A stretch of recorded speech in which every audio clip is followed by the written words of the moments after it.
Faz um tempo já, numa aula de filosofia, um aluno levantou a mão e pediu para falar. Ele já tinha no rosto aquele ar de quem já ganhou a discussão. E aí ele começou e ele disse mais ou menos assim: Professor, no fundo, o cristão acredita num amigo imaginário, né? Tipo um velho barbudo sentado numa nuvem que atende pedido, um faz de conta para adulto. É claro, não preciso nem dizer que muitos ali na turma começaram a dar risadas. E olha, eu até entendo a graça, porque até hoje essa é a piada mais popular contra a fé cristã na internet. Você já deve ter visto essa piada de mil formas, em mil formatos. É o Skydad, o papai do céu, o homem invisível lá do alto, o amigo imaginário dos adultos. Quem nunca ouviu sobre o cara lá de cima? E aí, lembrou de algum meme quando uma imagem ali aparece, um velhinho sentado numa nuvem branca soltando alguma bobagem? É sem dúvidas o argumento mais viral contra o cristianismo hoje em dia. E é justamente por ser tão popular que vale a pena examinar de perto, com calma. A pergunta honesta aqui é a seguinte: o cristianismo de verdade acredita mesmo nisso? Num velho barbudo, numa nuvem lá em cima?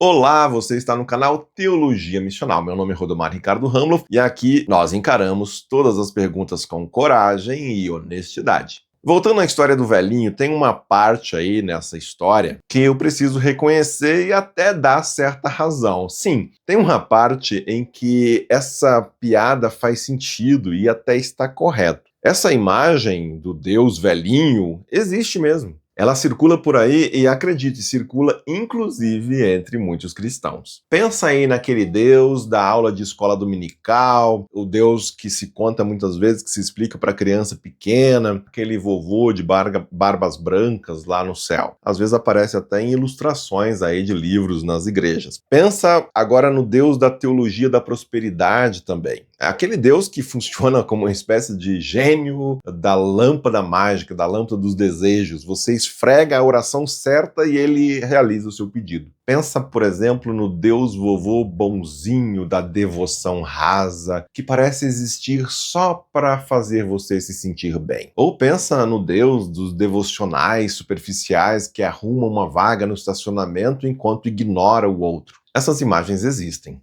E se é disto que a piada que circula por aí está rindo, então ela está rindo de uma coisa real. Posso até rir junto. Só que o cristão que pensou um pouco na própria fé rejeita essas imagens, todas elas do mesmo jeito. Rejeitar, por exemplo, o Deus gênio da lâmpada não é sinal de ateísmo, é sinal de teologia minimamente séria. É o básico. Um cristão maduro certamente já largou este velhinho da nuvem faz bastante tempo. Então, se o próprio cristão também rejeita o velhinho, o que é que está acontecendo nessa piada? E é agora que a gente entra nas 3 ferramentas que nós demonstramos no episódio anterior. Lembra do episódio anterior? Se você não viu, dá uma conferida lá. Eu estou falando aqui do espantalho. Vamos lembrar rapidinho qual é esse argumento? O que é o espantalho? Espantalho é quando você não responde ao que a pessoa realmente defende ou acredita. Você monta uma versão de palha daquilo que seria a posição dela, uma versão oca e fácil, e ataca essa versão. É como tentar derrotar alguém colocando na boca dela frases que ela nunca disse. Vamos aqui dar um exemplo fora da religião. Talvez fique mais claro. Imagina que alguém queira refutar a teoria da relatividade. Sim, a teoria do Einstein. E essa pessoa diz assim: então você acredita que o tempo é um elástico que estica e encolhe. Olha, veja bem, o professor de física, às vezes, ele até pode usar a imagem do elástico para explicar alguma coisa para o aluno. Mas a imagem é apenas o quê? Um apoio didático. Você pode atacar o elástico enquanto você puder. Pode ridicularizar o elástico à vontade. E nada disso sequer encosta na física do Einstein. Por quê? Porque a física de verdade nunca foi o elástico. O elástico era só a metáfora para ajudar a criança a entender. E é exatamente isso que acontece com o velho de barbas brancas sentado lá na nuvem. Aquilo ali, talvez, uma metáfora para a criança ou uma caricatura que o adversário montou, ok, mas atacar aquilo não encosta no Deus que a tradição cristã defende. E eu preciso também aqui ser muito honesto com você. Por quê? Porque aqui tem uma parte que muita gente pula. Rejeitar o espantalho não prova Deus. Não, não prova. Se eu simplesmente disser, esse não é o meu Deus, e para por aí, eu não refutei ninguém. Eu só limpei o terreno. Tirei o boneco de palha do caminho para a gente poder, enfim, começar a conversa de verdade. Então vamos lá, como é que o debate sério, o debate filosófico mesmo, formula a pergunta sobre Deus? Definitivamente não é se existe um velho na nuvem. É outra coisa, num nível bem diferente. Deixa eu tentar te mostrar isso com uma imagem. Me responde uma coisa. Quando você pega um livro, onde está o autor dentro do livro? Pega aí um romance qualquer, você vai virando as páginas, vai lendo, vai procurando o autor. Ele está no capítulo 2? No capítulo 3? Aonde? Está escondido atrás de um dos personagens do livro? Não, não está. O autor não é um personagem do livro. Ele não aparece em lugar nenhum dentro da história, mas, ao mesmo tempo, ele está por detrás de cada página. Cada palavra ali existe porque foi ele quem escreveu. Ele é a razão do livro existir sem ser uma coisa específica dentro do livro. A tradição cristã pensa Deus mais ou menos assim. Deus não é uma coisa dentro do universo. Não é um ser mais forte entre outros seres que existem. Não é o número 1 de uma fila que começa na formiga e vai subindo até ele. Deus é a razão de existir qualquer coisa.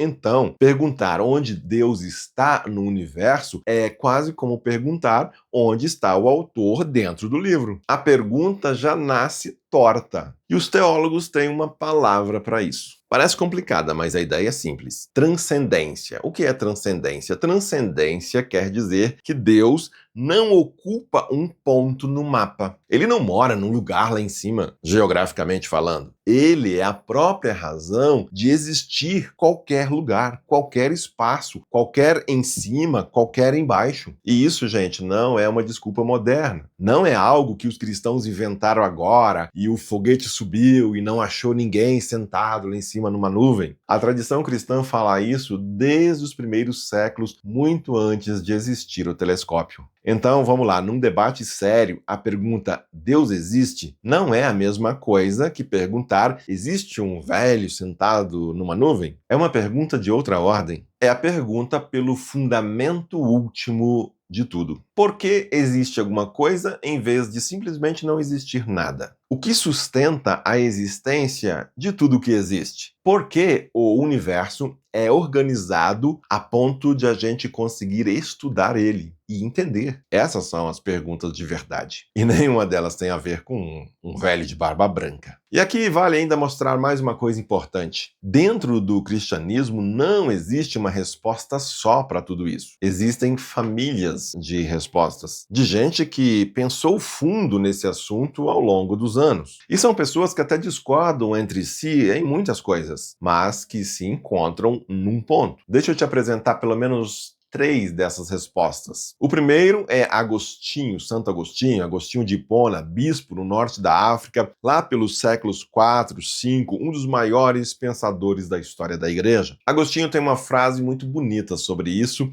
numa obra dele intitulada Confissões, uma das suas obras mais conhecidas, na verdade. Ali ele diz que Deus é mais interior a ele do que o seu próprio íntimo. Numa tradução simples, seria mais ou menos assim: Deus é mais íntimo a mim do que eu mesmo. Veja como isso é distante daquela história do velhinho lá em cima, lá longe. Para Agostinho, Deus não está longe, sentado numa nuvem a anos-luz de você. Deus está mais perto de você do que você mesmo está. Ele é a raiz da sua existência, mais dentro de você do que a sua própria consciência. Isso é o oposto do velho barbudo distante lá no céu. Vamos para o segundo caso? O segundo caso que eu quero apresentar é de Tomás de Aquino. Você talvez já tenha ouvido falar dele, frade, filósofo, viveu ali pelo século XIII, provavelmente a maior cabeça da filosofia cristã da Idade Média. Tomás ele faz uma distinção técnica. Então deixa eu ir devagar aqui. Para Tomás, Deus não é um ser entre outros seres. Ele não é mais um item na lista de coisas que existem, mesmo que fosse o item mais poderoso da lista. Tomás diz que Deus é o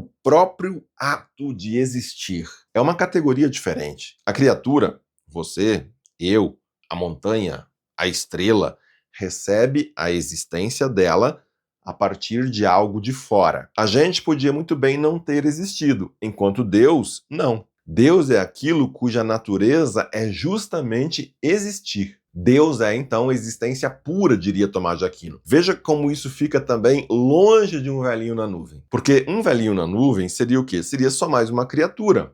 Talvez um pouco maior do que as outras, mas o Deus do qual Tomás de Aquino está falando aqui é de outra ordem. Uma ordem completamente diferente. E o terceiro caso que eu trago aqui, para dentro do problema de hoje, é o de Chesterton, um escritor inglês do começo do século XX, mais recente, portanto. Era um cara bem humorado, mas também muito afiado nos seus argumentos. Tem um livro dele intitulado Ortodoxia. Chesterton ali faz uma observação que cai como uma luva aqui. Ele nota que o crítico moderno costuma atacar o cristianismo, mas faz isso não pelo que o cristianismo de fato diz, e sim pelo que ele imagina que o cristianismo diz. Ou seja, o crítico ataca uma versão que ele mesmo montou na cabeça sem nunca ter aberto o livro do adversário. E isso é o quê? É exatamente o espantalho que nós já descrevemos antes. Veja então que essas três abordagens são bem diferentes entre si. Enquanto Agostinho é o bispo do coração inquieto, movido pelo amor, Tomás é o filósofo da distinção precisa, quase matemática. Chesterton, por sua vez, é o jornalista de bom humor e ironia fina. Eles provavelmente discordariam um do outro em muitas coisas. E temos séculos também separando um do outro. Mas